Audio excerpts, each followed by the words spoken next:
మా వాడు అమెరికా వెళ్ళాడు.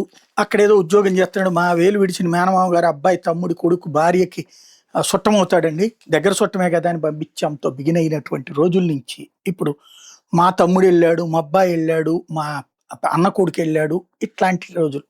అమెరికాలో ఉన్నారు, కెనడాలో ఉన్నారు, అక్కడెక్కడెక్కడ అవసరమైతే అప్పులు చేసైనా సరే పిల్లల్ని విదేశాలకు పంపించి చదివిస్తున్నది. ఎందుకంటే ఆ తర్వాత ఉద్యోగాలు అక్కడే వస్తాయి. చదువుకునేటప్పుడు కూడా ఏదో ఒక ఇక్కడ మనం చదువుకుంటాం, మన పిల్లల్ని డిగ్నిటీ ఆఫ్ లేబర్ అంటే షాపులో పని చేయించడమో, గుమస్తాగా పని చేయించడం మనకి ఇక్కడ ఇష్టం లేదు, నామోషి. అదే విదేశాల్లో పిజ్జా సెంటర్‌లో పనిచేసిన, ఆయిల్ బంకులో పనిచేసిన అది ఇక్కడ చెప్పుకోం మనం. మా పిల్లలు అమెరికాలో చదువుతున్నారు, బ్రిటన్‌లో చదువుతున్నారు, కెనడాలో చదువుతున్నారనే చెప్పుకుంటాం.